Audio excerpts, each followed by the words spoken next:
De fato, tem uma história interessante que, assim, se você olhar assim, os elementos constituintes da vida, eles são mais ou menos os elementos constituintes da Terra. Então, é o oxigênio, o hidrogênio, o carbono, enfim, o fósforo. Que é o que está nas estrelas, na exatamente, verdade. exatamente. Quase todos, eles batem assim, os principais ingredientes com os que estão nas estrelas. Então, efetivamente, a gente tem isso daí. Você tem essa identidade que sugere a vida, pelo menos a partir dos seus elementos constitutivos, ela vem de fora. Tá? A vida é extraterrestre no sentido dos seus elementos constitucionais. Mas tem uma coisa que muita gente fala, que eu acho que faz sentido, que é que a Terra ela foi beneficiada por um grande solvente que é a água.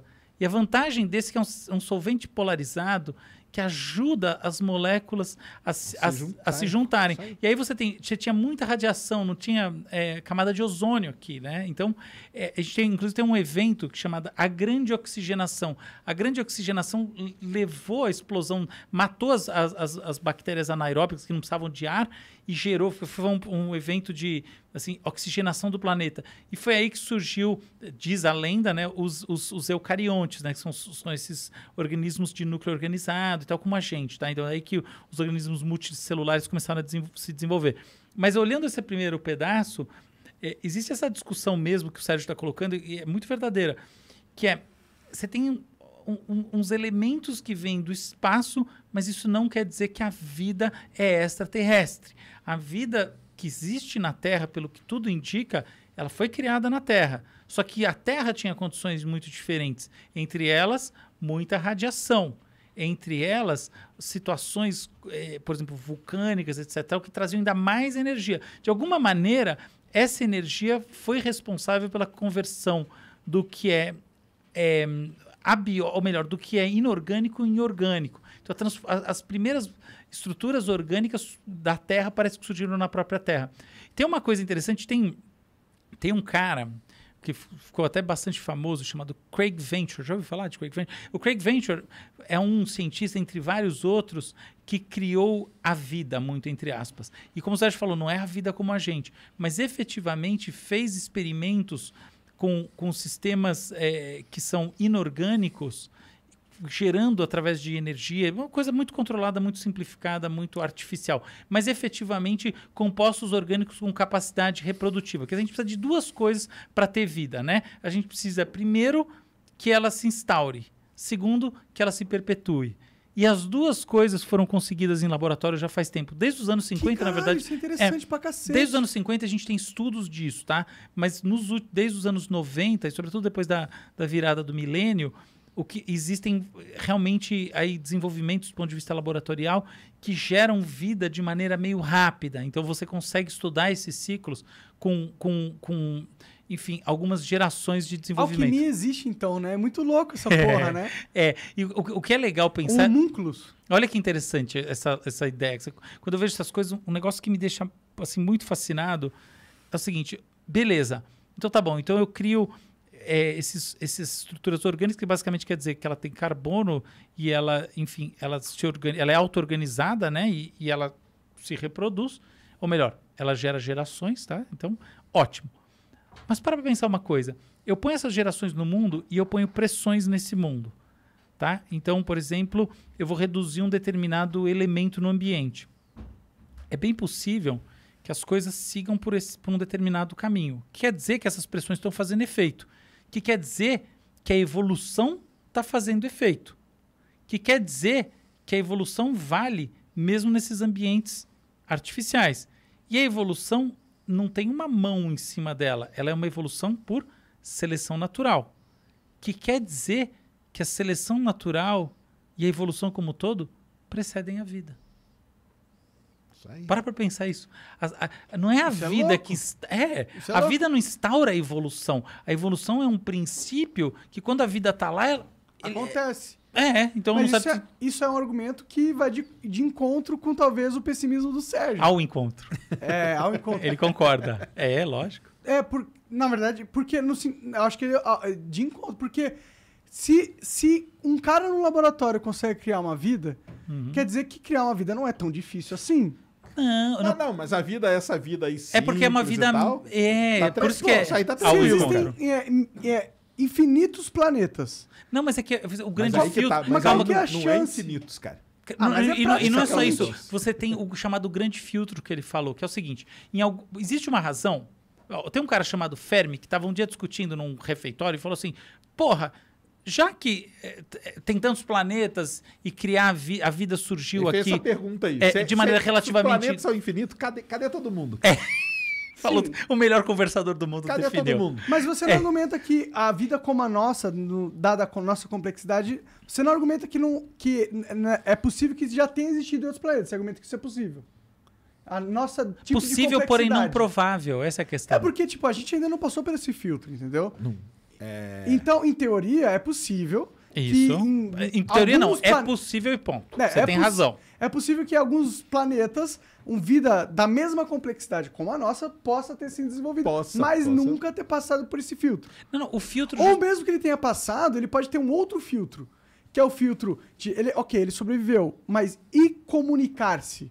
Será que é possível dentro do nosso universo? A gente não sabe. Será que é possível você ir além da velocidade da luz? Porque se ele estiver num local que está... Não, além da velocidade da luz parece que é difícil. Então, mas se ele estiver num lugar onde a velocidade da luz nunca vai alcançar aqui, e aí? E se essa super civilização se desenvolveu num lugar onde eles nunca vão conseguir se comunicar com a gente? Também é possível. Estaria de acordo com o filtro. Sim. É verdade o que você está dizendo. Eu prefiro ver da seguinte maneira. Parece que a formação de organismos maiores, mais complexos, ela tem uma dificuldade a mais. Tá? Nesse ponto eu concordo com o Sérgio, porque na verdade é meio consenso aí. É assim, existe um salto, que é um salto foda, que é você criar sistemas biológicos que progridem, tá? Que se estendem através das gerações. Isso é uma coisa absurda, mas não é que Craig Venter e qualquer outro cientista é Deus. Isso é uma coisinha. Existe uma outra coisa que é como é que eu gero aquilo que nós entendemos como vida, que é uma outra coisa. Vários tipos de organismo, eles proliferam, eles são assim, eles são assados, muitos são multicelulares, tem tecido, né? Tem isso, tem aquilo, e eventualmente tem esses que são cognoscentes, eles conhecem as coisas como os mamíferos etc, e outros mais. Mas isso daí parece que não é simples, parece que tem um gap probabilístico aqui, entendeu? A probabilidade vai decaindo e chega uma hora que ela decai muito. Uma coisa interessante de pensar, todo mundo pensa isso de um ponto de vista muito da biologia do cosmos mesmo. Mas tem um outro aspecto que é realmente psicológico, que é assim, talvez o grande problema seja justamente essa maneira como a gente tem de pensar as coisas. Porque, veja bem, o ser humano quer dominar a galáxia. Agora imagina que um outro organismo surge em qualquer lugar e ele quer dominar a galáxia. Mas ele vai se matar lá mesmo, igual provavelmente os seres humanos, e vai acabar o planeta deles também, igual provavelmente os seres humanos. Então, esse é um argumento absolutamente secundário, tá? O primário 99,99 é esse que foi colocado antes, e eu concordo inteiramente com o que o Sérgio falou, e é isso aí, tá? Então existe um grande filtro probabilístico que vai do procarionte, tá? Daquela célula não sem núcleo organizado, até essas estruturas complexas, eucariontes, o ser humano.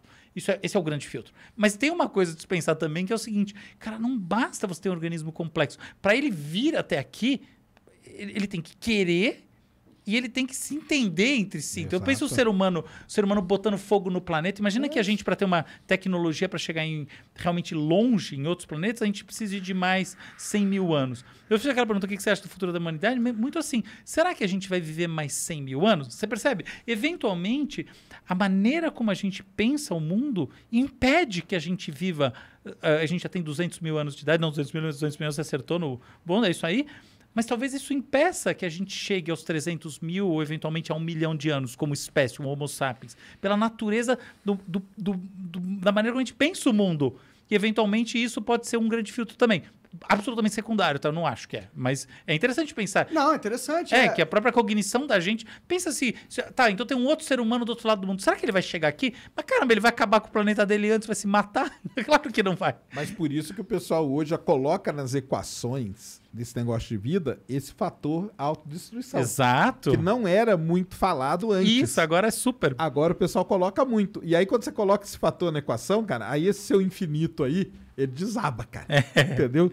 Desaba totalmente. Não, eu concordo, mas E eu discordo de vocês não de uma questão lógica e racional, é de mais de uma questão filosófica de visão de universo, entendeu? Eu não acredito que esse universo foi criado pra só ter a gente. Mas quem não diz que ele foi acredito. criado para alguma coisa? Por que, Então, que eu foi acredito- criado então, para A gente alguma é a coisa? puta cagada lá. Então, é que é O aí Igor que a já gente definiu pra gente. discorda. Eu não acredito no acaso, de certa forma, Sim, entendeu? sim. Acredito no acaso, o acaso existe no nosso contexto. Mas eu não acredito que a existência veio ao Veio ao acaso. acaso, entendi, Entendeu? entendi. Eu acho difícil de acreditar nisso, porque a existência não precisava existir. Claro, O existir sim. não é uma probabilidade. A De gente, fato. na verdade, é uma exceção de uma regra geral A que é própria- Não não existir. existir. Exato. Perfeito. Então, a regra do jogo lógico é a existência não existir. Entendeu? As coisas não existiram. Mas a gente nasce, a gente já quebra essa regra a partir do momento que a gente nasce. Tipo, algo existe. Existe algo. Portanto, a probabilidade que era maior não venceu. Que era de não existir nada. Essa era a maior probabilidade. Ela não venceu. Isso me abre esperança de acreditar que Aconteça em talvez outros a pontos, realidade não seja a que a lógica me aponta, dado as ferramentas e sim algo que eu não conheço. Entendeu? Eu acho que, pra mim, é mais provável que seja uma continuação de algo que eu não conheço, de que seja um término do que tudo que existe. Porque a gente pode pensar egoístamente, a existência não é só você. A minha existência vai acabar, não que significa que a existência vai acabar. Mesmo que o universo congele, vire não sei o que, ele ainda vai estar aí, de certa forma, entendeu? Mas eu acredito que toda a consciência é tão poderosa quanto a existência universal. Mas isso é uma questão religiosa minha, entendeu? Por isso que eu sei que não tem lógica nenhuma. É só Não, eu tem sim, quero cara. acreditar. A lógica tá na maneira de explicar. Isso foi incrível essa explicação. Achei que você. Aí um negócio bem interessante, que só pra vocês terem uma ideia, por exemplo, ele falou que uma coisa muito importante é a água. E ela é realmente importante. Da onde que veio a água que tá aqui na Terra? Aí todo mundo pensa que ela veio dos asteroides. Porque os asteroides bateram aqui, teve uma época no sistema solar. Na hora que você faz a conta não fecha. Entendeu? Tem mais Não água do que tem poderia mais ter água vindo do de que esteroide. Exata. E da onde que veio essa água extra? Os caras descobriram. Do Sol. Do Sol? Exatamente. O vento solar, Isso. que é carregado de hidrogênio, quando ele encontra pequenos pedaços de poeira que estão aí pelo sistema solar, esse hidrogênio ele gruda ali naquela poeira e essa poeira depois ela pode ter chegado na Terra e ajudado a dar essa água extra. Então, Caraca, que da hora. tá vendo? Uma coisa que é a água, que é fundamental para Fundamental essa na vida. vida. E tá relacionado a um sistema que é fundamental ao universo, que é o Sol. Então, e está relacionado com o Sol, que é um tipo de estrela muito específico. Então, você já começa a funilar aquele negócio. Que você falou, não, porque não é infinito. Quantas estrelas são iguais ao Sol? Não é infinito. Poucas. É um tanto lá. Sim. Então, um tanto outro resto, cara, você já tira da jogada. Sim, E aí você vai afunilando. Não, eu E é entendo isso que o pessoal completamente. Eu faz, concordo entendeu? com vocês que a probabilidade de existir uma vida ultra avançada, que já dominou o nosso universo, e a gente só não vê porque eles colocaram uma plasma ao redor do nosso planeta, só transmitindo as Mas do estrelas. outro lado, mas aí do outro lado tem uma galera que fala, cara, existe sim, entendeu? Então, E o tanto Bob que teve Lazar? lá. Então, Sabe o que eu acho que é uma discussão legal também em cima disso tudo? Existindo ou não, como são os extraterrestres? Qual é, do ponto de vista da nossa visão da ciência e também do imaginário, esse ser? Pra mim é aquela questão da Lua. Não, mas como é que você acha o que ele ser é? se adaptou ao sistema onde ele foi criado. aí ele vai ser mal, cara. Vai ser mal, pode ter certeza. Esse terrestre, eu tenho esse terrestre bonzinho. Eu tendo a Tem concordar. uns que vem aqui, é Massamato aqui, né? Faz umas figurinhas. Mas ali é o dever de casa Não, mas das como crianças. vocês acham E que se maldade for uma questão evolutiva Não, com contraproducente? certeza. Olha só. Não, como vocês acham que ele é fisicamente? O Monark hoje ele tá num nível de profundidade, assim, absurda. Assim, absurda. A cada Humanoide. pergunta dessas a gente tem que parar e falar, putz, Cara, é que a gente já conversou isso 200 milhões de vezes. nossa, esses temas são incríveis. Existe um A gente livro, adora, cara. eu Existe um livro muito falando em forma, né? Existe um livro de um ufólogo que é isso aí. Morfologia extraterrestre. Isso Estudo como de você acha morfologia que é? extraterrestre. Cara, eu não. Eu primeiro que eu não acho, né? Porque eu acho que não existe, né? Sim, mas sim. vamos supor Não, mas que considere exista, que né? são seres Se do nosso existir, na sua imaginário. concepção, como seria? Cara, eu acho que seriam assim meio humanoides, sim. Acho que seria. Eu acho que eles teriam certamente simetria. Eu não vejo... Simetria? Simetria. Ah, sim. Ser vivo sem simetria é foda, não vai longe. A primeira coisa, simetria, né? Tipo, não vai ser estilo bactéria. Até bactéria tem simetria. Não vai ter alguns protozoários, são as coisas que não tem muita simetria, porque eles não tem metamaioria, né? Não divide. Eu acho que vai ter simetria. Primeira coisa, eu acho que ele vai ter órgãos do sentido próximo do cérebro. Ah, sim, com certeza. Olhos e tal. Então, e nesse sentido vai ser diferente de uma bactéria ou qualquer coisa assim. Tem que ter alguns sensores, né? Sensores perto do cérebro. Cérebro, sensores, simetria. Agora, você vai ter perna. Eu vi uma parada muito bizarra, Difícil, que era braço. um canal chinês deles cozinhando cérebro de porco. E o que é bizarro pra mim é que o cérebro de porco é idêntico, tem um formato diferente, mas é idêntico ao cérebro humano. Sem lógica. Idêntico. Mas claro, muito mamífero, bizarro. os mamíferos são todos iguais. Você acha que a gente é tão diferente assim do porco no todo? É nada. Sim, Cara, mas olha pra os mim é órgãos, bizarro. olha o coração, olha tudo. Não, Então, cara, o pessoal usa, né? Lógico, Pra fazer exatamente. experimentos, tu testa É. no porco. Então, mas será que o alienígena teria um cérebro também similar? Isso é bem legal o que você está falando. Eu acho que o fato do cérebro do porco ser parecido com o nosso reflete as condições adaptativas do planeta Terra. Talvez seja diferente. Tem algum O animal... cérebro, sim. Por exemplo, uma ave muito grande, o cérebro dela é parecido com o cérebro do porco? Eu não sei Não. qual que é o cérebro de uma Não, ave. não, é muito diferente. grande. Assim, a questão não é tanto de tamanho de ave, tá? O cérebro da ave, ele é diferente porque, assim, o cérebro humano, o cérebro do porco, etc. Tal, você consegue ver a hemisferização muito E é clara. tudo rosinha, bonitinho, com aquelas curvinhas, tá ligado? Ah, não, isso aí. Tá, não, isso aí você vai ver no da ave também. A Ah, questão é. Então, mas isso é louco. Ó, abre aí um cérebro de Pô, não quero ver, não. avestruz, que é grandão. De porco é que você não quer ver mesmo, Avestruz né? é uma ave. A avestruz é grandona. Quem diz que o cérebro dela é grandão? Você viu a cabeça da avestruz? Ah, vai saber, né? É maior que um canarinho, né? Aqui, ó. Tem um desenho aqui, ó. É, não, o cérebro da avestruz Esse é não aquele parece tipo nada do- com o cérebro humano, Aí, ó. na real. A avestruz possui cérebro que é menor, né? Então. Esse é tipo aquele do Homer Simpson, sabe aquela É. aquela olha lá. incrível que ele tá com a cabeça e a ressonância? Aquele é maravilhoso. Mostra só. É o... Mas você tá falando, é parecido, né? As covinhas aqui e tal. Esses A enrugadinhos do rugosidade, cérebro. não, essa rugosidade é típica de córtex em geral, tá? A questão é que por exemplo, os ventrículos, tudo isso é diferente nas aves, dos Entendi. mamíferos. Então é diferente mesmo. Existe um salto de funcionamento imenso nos mamíferos. Tá? Tem muito a ver com a maneira como o próprio mamífero se reproduz, tem toda uma questão. Essas coisas são todas sistêmicas, né? Então, o cérebro do mamífero é parecido entre si. Tá? Então, o cérebro do porco com o do ser humano é parecido.